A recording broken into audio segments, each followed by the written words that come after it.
Anda tak naikkan kelas sedikit menjadi agak ilmiah. Misalnya begini, kamu ahli falak. Misalnya kamu ahli falak. Misalnya kayak Batu Rehan ya. Itu pasti tahu kalau matahari dan rembulan dibikin Allah itu asyamsu wal qamaru bihusban. Bahwa matahari dan rembulan dibikin ini untuk hisab.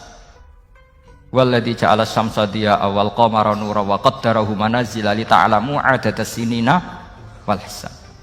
Sehingga ketika ternyata betul Samsiyah bisa dihitung menjadi tahun Samsiyah yang oleh bahasa milenial disebut Masihiyah. Sayyidina Umar agak tersinggung. Sebetulnya yang namanya hisab itu tidak ada hubungannya dengan Masehi dan Hijriyah, itu tidak ada. Semua berdasar matahari atau apa? Rembulan. Lah sialnya yang Samsiyah ini oleh bahasa internasional disebut apa? Masihiyah. Makanya Sayyidina Umar marah terus bilang ya sudah kalau gitu Qamariyah bikin apa? Hijriyah. Jadi itu sebenarnya nama politik.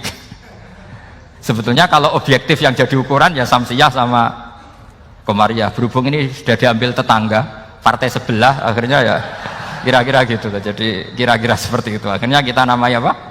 Hijriyah, apa Samsiyah sama apa? Hijriyah. Sebetulnya yang asli ya Samsiyah, Qamariyah. Tapi nggak apa-apa lah. Dunia itu mesti ada politiknya. Lah yang repot orang-orang fanatik hukum pakai bahasa nasional, itu repot. Jadi misalnya kematian Yesus Kristus, itu mesti Batu Rehan kan nggak percaya. Akhirnya ditambahi kematian Sibeh. Karena kalau bilang iya kan percaya, makanya ditambahi apa? Sibeh. Karena menurut orang Islam berkeyakinan Nabi Isa itu nggak terbunuh, maka ditambahi apa? Sibeh. Saya dulu pernah usul, karena beliau itu kalau manggil bahasa itu bude, jadi saya pernah sowan usul. Mbok ditulis gini saja, Mbah. Kematian Yesus dalam kurung katanya. Tapi mungkin terlalu vulgar ya, jadi akhirnya dibikin apa? Sibeh ya? Di kalender Kudus kan apa? Sibeh ya, ditambahi Sibeh. Ya nggak apa-apa lah, yang penting keyakinannya masih benar gitu. Jadi masih benar. Kalau usulan saya terlalu ekstrim, maka dikasih apa? Katanya. Ya karena memang begitu kan, kita berkeyakinan Nabi Isa itu gak terbunuh. Wa ma qataluhu wa ma sholabuhu walakin syubbihalahu. Jadi ini saya teruskan, ini paling masih berapa jam ini. Kalau kelamaan sampai dolim itu ganggu kiai lama-lama gitu. Saya tadi sudah bilang sama panitia, orang Indonesia itu gak sopan. Kalau suka kiai itu didatangkan, itu agak masalah sebetulnya. Dalam etika itu masalah. Kalau seneng kiai ya sowan ngaji, jangan sowan di dalam, itu ganggu ya, sowan ngaji saja. Dulu Imam Malik itu anaknya raja itu, Imam Malik itu seangkatan dengan Harun Ar-Rasyid. Makanya jangan berharap kalau saya gampang diundang. Bukan karena saya sombong, memang etikanya seperti itu. Jadi Imam Malik diminta datang ke istana untuk ngajar anak-anaknya Harun apa? Ar-Rasyid. Masyhur Imam Malik tersinggung terus kata bang, al ilmu yu'ta la ya'ti. Ilmu itu disowani bukan sowan. Akhirnya Harun Ar-Rasyid minta anak-anaknya datang ngaji ke Imam Malik. Itu anak presiden. Imam Malik berani, al ilmu yu'ta la ya'ti. Tapi kalian beruntung karena saya hormat sama mbah-mbah saya di sini. Wong makom buyut saya itu ya berarti apa ya? Selatannya makamnya saya Ja'far Shadiq itu di situ kan ada makamnya Mbah Soleh, Mbah Maksum, itu mbah-mbah saya. Nah, makanya dulu saya ngaji di sini lama di Damaran itu. Maksudnya lama itu ya mungkin setahun. Karena saya memang mulai kecil di Sarang, sampai sekarang saya masih ngajar di Sarang. Tapi dulu cukup ya, karena saya kesini sudah hafal Quran, jadi hanya setor setiap hari satu juz, jadi cepat lah. Saya tidak punya masalah ingatan, alhamdulillah, jadi cepat hafal. Saya terangkan lagi ya, ini penting ya, masalah mukjizatnya Quran. Selama ini orang tuh mau bilang tok, mukjizatnya Quran itu dahsyat, tapi nggak bisa menerangkan, itu masalah. Makanya kita harus bisa menerangkan mukjizatnya Al-Quran dahsyat itu apanya. Yaitu tadi Tongkatnya Nabi Musa hanya disaksikan oleh orang yang di era itu. Toh tujuannya mukjizat adalah diakui kemudian orang menjadi iman. Lalu Rasulullah SAW beliau sudah intaqala ila rafiqil a'la. Tapi konsepnya Quran menjadikan orang yang nggak ditunggui beliau tetap iman ila yaumil kiamah. Itu yang maksud fa'arju an akuna aktsarahum tabi'an yaumal kiamah. Mukjizat saya itu cukup Quran kata Nabi, dan dengan mukjizat itu orang akan iman ila yaumil kiamah. Caranya seperti ini. Karena tadi sedasat-dasarnya mukjizat tujuan utama orang terdikte supaya ikrar ngakui kudrohnya Allah. Lah ngono kok ngenteni tongkat sakti lah opo? Cukup deloknya. Paham nggih? Jelas ya? Alhamdulillah mau naik kelas ini sudah benar ini sudah benar. Terus kedua begini, kedasatan Quran lagi. Quran itu bisa merunut, mentartibkan logika. Bahkan logika ini logika yang universal. Siapa saja merasakan logika itu. Misalnya begini. Dulu orang kafir itu punya Tuhan banyak. Tentu yang dipertuhankan ya makna. Yang dipertuhankan itu banyak. Karena pikiran mereka urusan banyak, problem banyak, ya Tuhannya harus banyak.